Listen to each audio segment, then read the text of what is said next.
বন্ধুরা, তোমরা কেমন আছো? আশা করছি খুবই ভালো আছো, সুস্থ আছো, আর আমরাও ভালো আছি। তো আমাদের নতুন ভিডিওতে আবার তোমাদেরকে স্বাগত জানাচ্ছি। তো অনেক দিন পর আবার ভিডিও বানালাম। তো আমি ইসলামিক ভিডিও দিতাম মাঝে মাঝে, তো ওইখান থেকেই ভাবছি যে চ্যানেলটাকে বাঁচিয়ে রাখবো, ওই ইসলামিক ভিডিও দিয়ে দিই। কিন্তু নিজের তো কন্টেন্টও দিতে হবে, এটা তো ইউটিউবের নিয়ম। তাই ভাবলাম চলো আবার মাঝে মাঝে দেখি নিজের ভিডিও ছাড়া যায় কি না। তো আসল কথা হচ্ছে ইচ্ছে লাগে না যে নিজে মোবাইল ধরে আবার ভিডিও বানাও, আবার এডিট করো, আবার অনেক খাটেনি। তো কিছু করার নাই, আমার মানে চ্যানেলটা বড় হয়ে গেছে আমাদের কাছে। 20,000 সাবস্ক্রাইবার মানে অনেকটাই বড় আমাদের কাছে। তাই ভাবলাম চলো দেখি কিছু করা যায় নাকি। তো দেখো আজকে আবার কী করলাম, মোবাইল দিয়ে একদম ধরে ভিডিও করতে লেগে গেলাম। তো এখানে দেখো শাক বাছছি। তো এখানে তোমার বেগুন, আলু, সরষে বাটা দিয়ে শাকটা দিয়ে রান্না হবে। আর ছোট্ট মাছ নিয়েছি, ছোটো মাছের চচ্চড়ি হবে। তো এখানে দেখো শাকগুলো আমার কুটা হয়ে গেছে, মানে চাফানাও হয়ে গেছে। আর এইখানে দেখছো আকসারা এখানে মানে নিজের বইয়ের টেবিলটাকে গুছাচ্ছে। আর এইখানে আমাদের আগে বেসিংয়ের মানে কলের সিস্টেম করা ছিল আগে, যখন মানে 3 বছরের আগের কথা বলছি। তো সেখান থেকে জল টপক টপক জল পড়ছে আর কি। তো আকসারা ওখানে নিচে এই ড্রয়িং খাতা আরও কিছু রেখেছে, খাতা জিনিসপত্র, তো তার উপরে পড়ছে। তাই ওইখানটি ভালো করে টাইট দিয়ে দিল। আর এইখানে আকসারা রং পেন্সিলের ছিলাগুলো বললো মা আমাকে ডাব্বাটা দাও, ওর ভিতরে রাখবো। তো দেখো এখানে ভিতরে রাখছে। তো ওগুলো এখন কী করে, ও হয়তো কিছু ব্যবহার করবে বা কিছু হাতের প্রজেক্ট এইসব করবে। আর প্রজেক্ট বলতে মনে পড়লে স্কুল ছুটিতে আকসারাকে একটা প্রজেক্ট দিয়েছে, ও বানিয়েছে, তোমাদেরকে আগের ভিডিওতে দেখাবো। আর এইখানে দেখো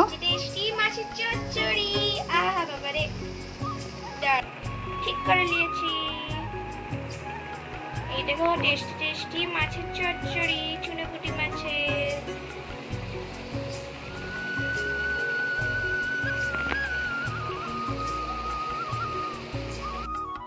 তো মোটামুটি দুপুরে রান্না কমপ্লিট। এখানে সকালে জল খাবারে কি আছে, বাদাম বাটা, আলু মাখা, পেঁয়াজি, চপ, যে যার পছন্দ মতন করা হয়েছে। কিন্তু আমি এখন খাবো না, কারণ অনেক জামা কাপড় আছে, সেই জামা কাপড়গুলো আমাকে কেচে উদ্ধার করতে হবে। তো ভাবছি জামা কাপড়গুলো না কেচে মানে খাওয়া যাবে না। তো জামা কাপড়গুলো নিয়ে যে বসে গেছি।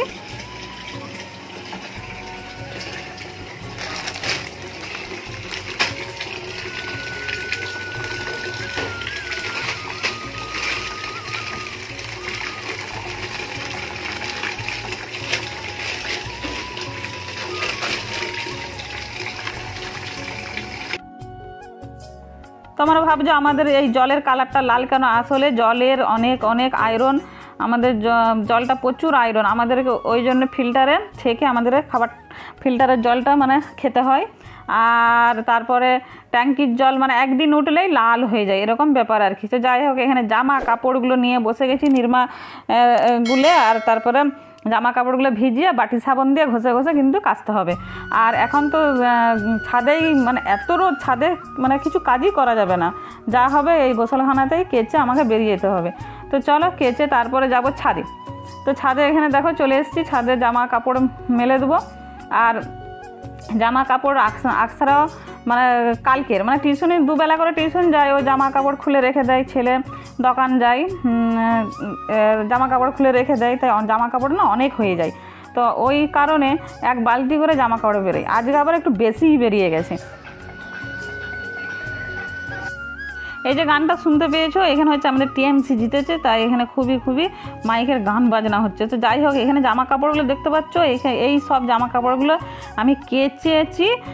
আর কাচার আগে যদি ভাত খেতাম, ভাত খেয়ে দিয়ে আর লড়তে ইচ্ছা করতো না। আর আমরা সকালবেলা ভাত খাই, তো ভাত খেলে জল ভাত এতটা যাবে, তো তখন আর মানে কাজ করতে আর ইচ্ছা লাগে না। তাই কাজ সেরে একদম খাবো। এখানে আমাদের গাছটা দেখো কি সুন্দর একদম ফুলগুলো হয়েছে। আর এখানে দেখতে পাচ্ছ ডাব্বার মধ্যে জল ভরা হচ্ছে। এখানে কাক, পাখি, চূড়াই পাখি, অনেক রকমের পাখি আসে, কাক আসে। তো এখানে জল খাবে, আবার খাবার খেয়ে আবার এসে জল খায়, স্নান করে, এইসব করে আর কি। তো ওখানে তাই ডাব্বার মধ্যে জল রাখা হয়, যাতে ওদের খেতে চান করতে ওদের মানে সুবিধা হয়। তো যাই হোক, ডাব্বা ভরে গেছে, এখন আমি নিচে যাব। আমাকে তো কিছু খেতে হবে। প্রায় 11টার কাছাকাছি তো বেজেই গেছে মনে হয়, যত সম্ভব। তো এখানে দেখো আমি ভাত বসিয়ে দিয়ে গেছিলাম, বলা হয়নি কিন্তু ভাত ওইদিকে হচ্ছে। এটা হচ্ছে সকালের ভাত, কিন্তু সকালের ভাতটা খাবো না, পান্তা ভাত আছে হাঁড়ির মধ্যে খাবো। এখানে দেখো আলু মাখা, এই যে বাদাম বাটা, একটা চপ আছে, এখন নিয়ে যাব, নিয়ে যেয়ে বসে খাবো। আরাম করে একদম। আর আমার কাজ থাকলে না কোনো মানে কাজ যদি থাকে যে আমি আগে খেয়ে নেবো তারপরে কাজ করবো, ওরকম না, কাজ সেরে তারপরে খাবো আরাম করে। তো যাই হোক, এখানে দেখো আকসারা এসি জুড়েছে, এসি জুড়ে সে টিভি দেখছে, ও গোসল করে ফেলেছে। ও এখানে দেখো হাঁড়ির মধ্যে রাতের পান্তা ভাত আছে। আর এখন বাজে কটা দেখবে, তোমাদেরকে দেখিয়ে দিচ্ছি। দেখো এই দেখো 11টা 15-20 বাজতে যাচ্ছে, না 20 বাজতে যাচ্ছে। তো এখন চলো ফ্রিজ থেকে একটা ঠান্ডা জল নেব, নিয়ে ভাতের মধ্যে জলটা ঢেলে খাবো। আর ফ্রিজের একদম ঠান্ডা জল কিন্তু ভাতের মধ্যে দিলে না এতটা ঠান্ডা থাকে না, এতটা ঠান্ডা থাকে না। তো এই আর কি। তো আমাদের সারা দিনের কাজ কর্ম এরকম টুকটাক করে চলছে। আচ্ছা, খুবই ছোটোখাটো ভিডিও দিচ্ছি, অবশ্যই দেখবে। এখনও যদি কেউ আমার ভিডিওটা দেখে থাকো অবশ্যই একটা লাইক দিয়ে যেও, কমেন্ট করে যেও, আর নতুন হলে সাবস্ক্রাইব করে যেও। আর হ্যাঁ, দেখি চেষ্টা করব ভিডিও ছাড়ার, তো কি হবে বলা যাবে না, তো দেখবো, চেষ্টা করব। তো জলের দেখো জল ঢেলে দিয়েছি, ভাতে নুন দিয়ে দিলাম, দিয়ে একটু চপ একটু আলু নিয়ে এখন খাবো। কি আরাম, মানে কি বলবে, বিশাল বিশাল আরাম। সব কাজ সেরে দিয়ে একদম ঠান্ডা ঠান্ডা ভাত, আবার পান্তা ভাত। তো তোমাদের সামনে অনেকক্ষণ পর আসলাম। ভাবছো ভিউ কেন দেখাচ্ছে, আসলে ভিউ দেখাচ্ছি না, আমার শ্বশুরমশাই এসছে নাকি নামাজ পড়ে, সেইটাই আমি তাকিয়ে দাঁড়িয়ে আছি। তো ওই যে মসজিদটা আমাদের সামনেই একদম, ওই যে জুম করে দেখাচ্ছি, দেখতে জামা কাপড় মেলা আছে, ওই যে গুম্বজটা, ওইখানেই আমাদের মসজিদ। ওখান এবার তাকিয়ে আছি, তো মানুষটা আসলে আমাকে ভাতটা দেবো, দিয়ে আমি নামাজে বসবো।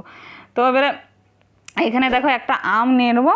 তো আম খেতে আমার শ্বশুরমশাই খুবই পছন্দ করে, প্রত্যেক দিন আম দিতে হবে, তার সঙ্গে তো তরকারি তো আছেই। আর এখানে হচ্ছে যে ছোটো মাছের চচ্চড়ি, আর তোমার যে ঘ্যাটটা করেছিলাম শাকের, ওইটা আছে। আর হ্যাঁ, রাকেশ আকসারের জন্য ডিম রান্না করেছিলাম, সেইটা ভিডিও শ্যুট করেছি, কিন্তু এখানে এডিট করা হয়নি আর দেখানো হয়নি। এই ছোটো মাছ কিন্তু রাকেশ আকসারা এরা কিন্তু কেউ খাবে না, আমার ছেলে মেয়ে কিন্তু খাবে না, আমার শ্বশুরমশাই, আমি আর রাকেশের বাবা, ওরাই খাবে আর কি। তো এখানে দেখো শাক, আম আর ছোটো মাছের চচ্চড়ি। এখন আমার শ্বশুরমশাইকে দিয়ে আসবো, দিয়ে এসে তারপরে আমি নামাজে দাঁড়াবো। তো বেজে গেছে প্রায় 1:15 এরকম হবে। তো যাই হোক, মোটামুটি দেখো আমি এখন ভাতটা দিয়ে এসে, আর এইখানে দেখো আকসারা যে চান করেছিল সেই দেখো জামা কাপড় এখানে পড়ে আছে। ভালোই হলো, তো ভালোই হলো, কারণ এগুলো নিয়ে যাব, মানে আকসারাকে নিয়ে যেতে বলবো, জামা কাপড়গুলো মেলতে বলবো, আর বাকি জামা কাপড়গুলো যেগুলো শুকিয়েছে সেগুলো নিয়ে আসতে বলবো।